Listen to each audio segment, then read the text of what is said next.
Assalamualaikum,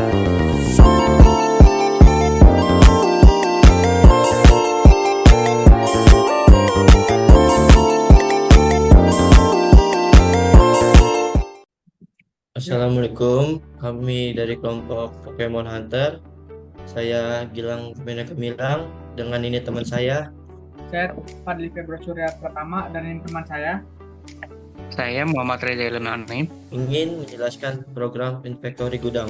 Untuk program ini ada beberapa yang direvisi dan juga ada yang diperbaiki.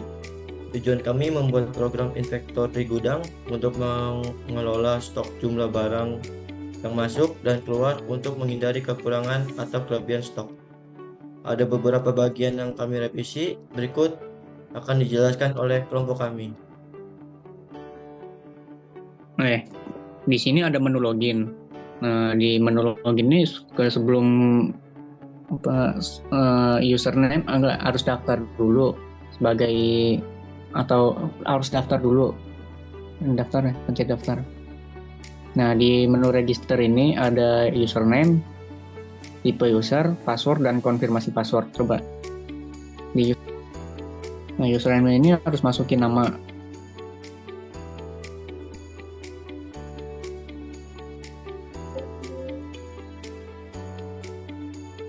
Nah, di tipe user ini ada seharusnya ada beberapa bagian, tapi kami bikinnya cuma admin saja.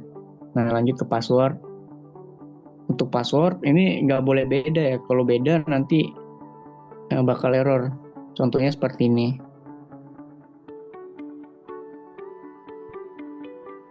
Bedain, Li.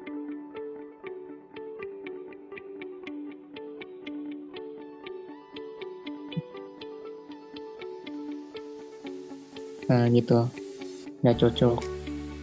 Tapi kalau sama, itu bakal cocok, bakal bisa lanjut.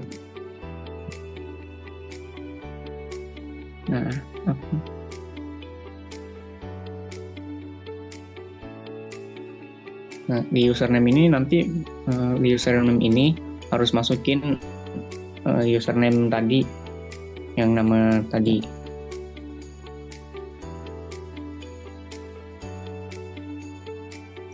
Dan passwordnya juga harus sama. Nggak boleh beda. Kalau beda nanti bakal error. Login.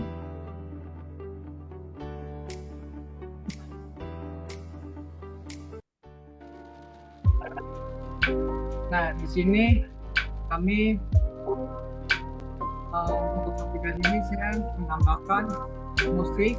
Ada bagian codingan musik saya seperti ini.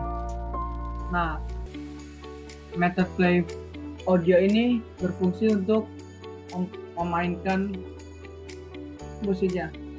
Nah, jadi jika untuk yang model ini, jika dia pemutaran musiknya sudah habis, maka dia akan menyetel musik terus-menerus tanpa terhenti. Nah, untuk bagian adjust volume ini dia untuk mengatur volume. Jika saya ingin menaikkan, tinggal tambahkan di sini aja. Untuk audio file ini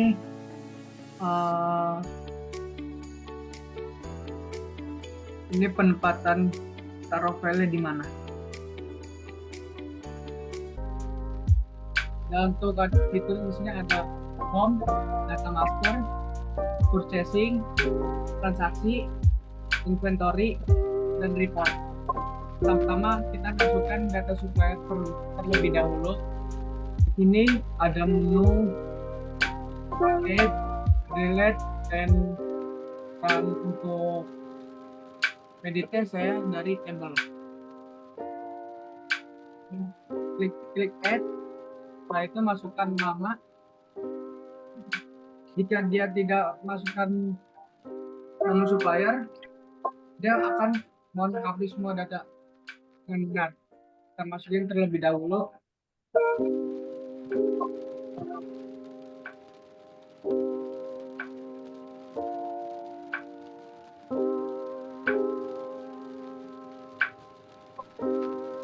Selanjutnya masukin alamat,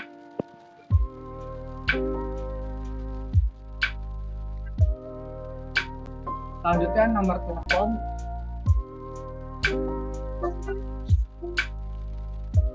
selanjutnya masukin email,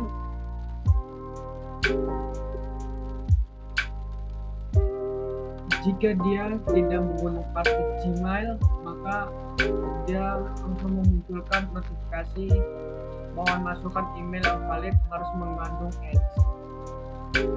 Kita masukkan terlebih dahulu.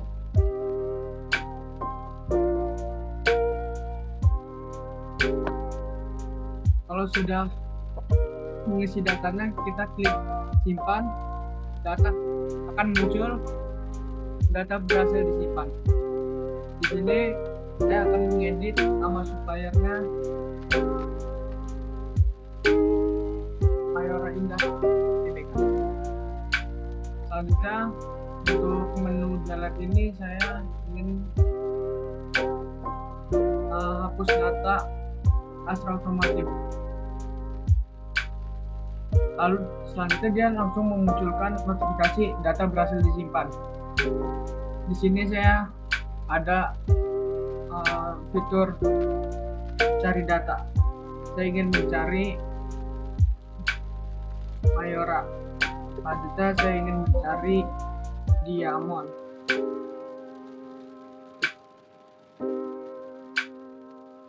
Selanjutnya ke data yang dilanjutkan oleh teman saya. Nah, setelah dari data supplier, kita akan masuk ke bagian data barang. Coba klik bagian PDD. Nah, di sini ada beberapa kotak, yaitu ada nama barang, berat, stok awal, dan harga beli. Seketika kotak tersebut belum diisi, dia akan mengeluarkan error. Nah, maka kita akan ngisi bagian yang kosong terlebih dahulu dari nama barang.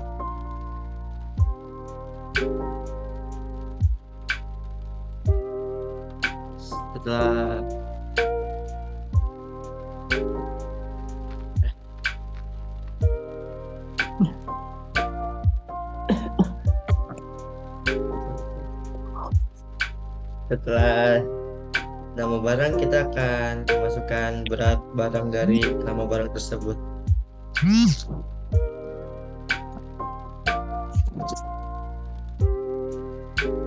Nah, setelah itu kita milih kode suppliernya.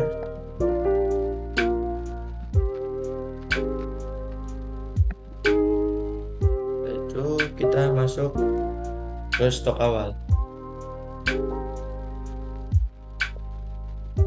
Sudah di bagian stok awal. Nah, di sini ada combo box, yaitu ada pilihan satuan barang, ada pieces, box, dan mesin.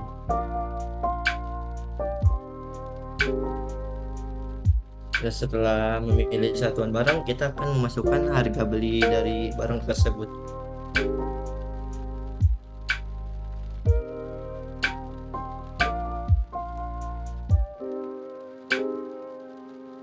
Setelah itu, kalau udah terisi semua, kita save. Nah, data akan tersimpan. Setelah itu akan dilanjutkan oleh teman saya. Nah, di sini ada purchasing order. Pertama di add dulu. Pilih, ini ada itu apa namanya, kode supplier yang tadi yang kita bikin di awal itu. Ya, pilih kode yang ini, yang paling akhir 5. Di sini juga sama ada kode barang. Kode barangnya juga itu dapat dari barang yang tadi kita bikin itu. Ini ada data date order itu untuk tanggalnya, dan quantity order itu ya itulah yang masukin 100. Nah, dan di save. Selanjutnya akan dijelaskan oleh teman saya transaksi. Untuk menu stokin ini kita melakukan tambah barangnya terlebih dahulu. Kita pilih PO nomornya dulu. Pilih PO nomornya itu nomor yang keempat. Selanjutnya kita masukkan quantity receive-nya. Untuk quantity receive ini tidak boleh lebih dari quantity order. Jika sudah, dia munculin notifikasi data berhasil disimpan. Selanjutnya untuk stock out ini, untuk yang total stok ini, jadi stok awal ditambah quantity receive ini. Selanjutnya untuk stock out, kita masukkan data keluar. Selanjutnya pilih kode barang, kita masukkan quantity-nya.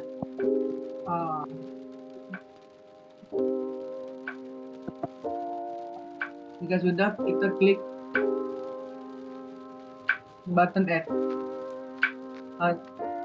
Selanjutnya dia muncul notifikasi data berhasil disimpan. Nah, di sini untuk quantity receive ini, setiap dia mengeluarkan stok barang, dia di total stok ini akan berkurang. Terus selanjutnya kita ke inventory stock daily yang dilanjutkan oleh teman saya. Di inventory daily ini udah di add dulu, tambahkan dulu. Ini sama kayak tadi, pilih kode supplier, itu bakal langsung otomatis loh. Supplier 5, kode barang juga sama. 4. Nah, itu di save.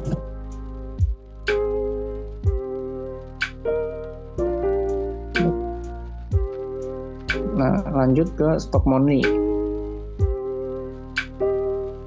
Stock money juga sama. Itu cuma keisi otomatis gitu. Di save. Oke. Di sini selanjutnya ke report barang yang akan dijelaskan oleh Gilang. Nah, di bagian report ada report barang, report filer, dan stock in dan stock out. Nah, awal yang kita mulai di bagian report barang.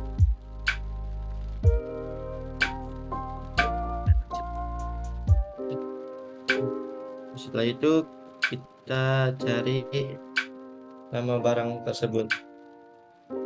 Boleh wafer, boleh. Nah, setelah itu akan dilanjutkan oleh teman saya di bagian report filer. Di report filer ini ada kode supplier, nama supplier, alamat, nomor telepon, dan email. Nah, itu juga sama bisa dicari dan juga diedit. Cari itu PT Mayora. Kalian langsung muncul. Nah, PT Mayora Indah dan ini.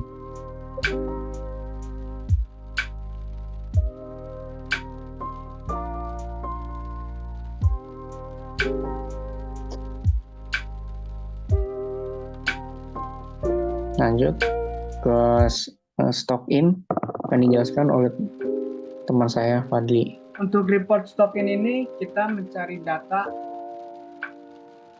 Mayora, langsung muncul PT-nya. Terus selanjutnya dilanjutkan oleh teman saya Gilang. Di bagian report stock out ada tabel yang berisi dengan no invoice, kode barang, nama barang, due date, ETA, dan total harga. Di sini kita akan masukkan nama barang. Permisi. Selanjutnya akan dijelaskan untuk metode apa aja saja yang dipakai dari codingan kami gitu. Yang pertama, pada kelas form barang di bagian metode update harga jual, saya menerapkan overloading.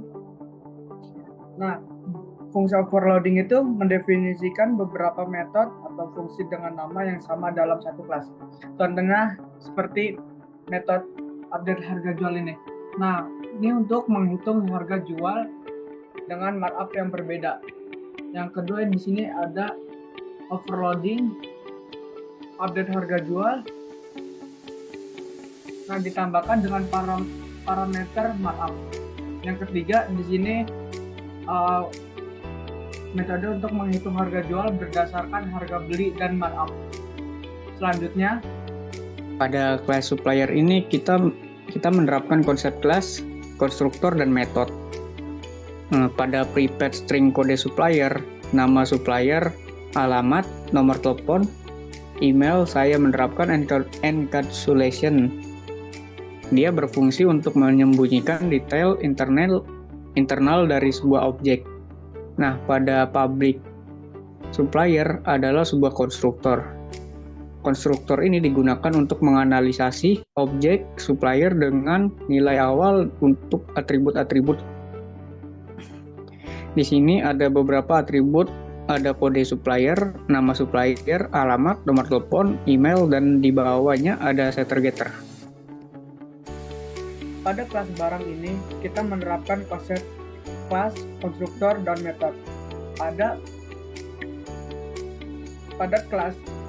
di bawah kelas barang ya, untuk private string kode barang, nama barang, berat, kode supplier, nama supplier, stok awal, satuan, harga beli, dan harga jual itu dia menerapkan encapsulation. Nah, pada di public barang dan di dalam ini terdapat parameter itu adalah sebuah konstruktor. Nah, untuk disk kode barang, disk nama barang, berat, kode supplier, nama supplier, stok awal, satuan, harga beli, dan harga jual. Untuk disk harga barang tadi itu adalah atribut. Nah, di bawahnya di sini terdapat metode setter kode barang, ada getter kode barang, getter nama barang, setter nama barang, get barang, setter berat, getter kode supplier, setter kode supplier, getter nama supplier, setter nama supplier, getter stok awal, setter stok awal, get satuan, set satuan, get harga beli, set harga beli, get harga jual, dan set harga beli. Itu setter dan getter. Di sini saya menerapkan interface. Pada form supplier ini saya menerapkan interface. Dia mengimplementasikan supplier panel. Dia untuk mendefinisikan kelas-kelas di mana terdapat minimal satu kelas, mengimplementasikan interface. Nah, di sini saya mengoverage load data. Pada bagian metode share supplier ini, saya menerapkan multi-threading dengan menggunakan swing worker.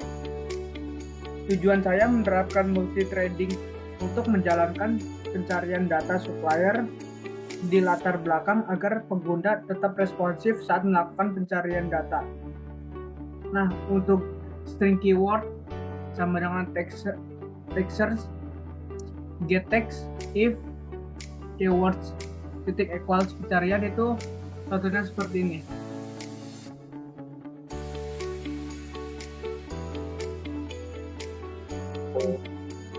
Ya, jadi ketika belum belum diklik pencarian data itu masih ada tulisan pencarian.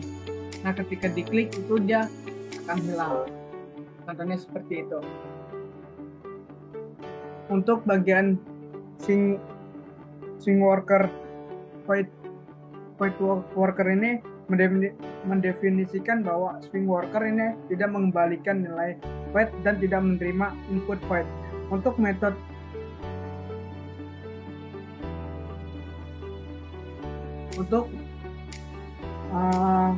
metode void do-in background ini dia dijalankan di latar belakang dan bertanggung jawab untuk melakukan operasi yang memakan waktu seperti query database. Nah, untuk default table model ini dia membuat table baru untuk menampung hasil pencarian. Nah, untuk SQL ini untuk mengambil data dari table supplier. Nah, untuk bagian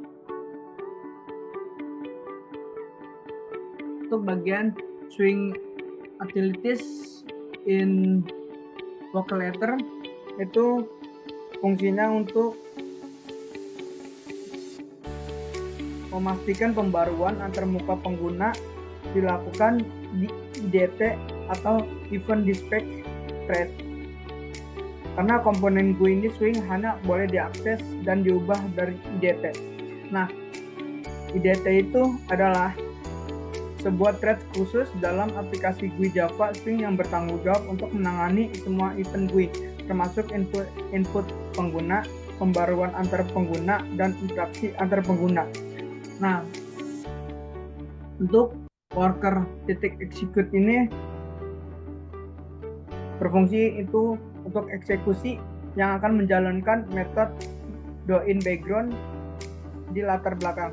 Ini memastikan bahwa aplikasi tetap responsif sementara proses pencarian data supplier berlangsung.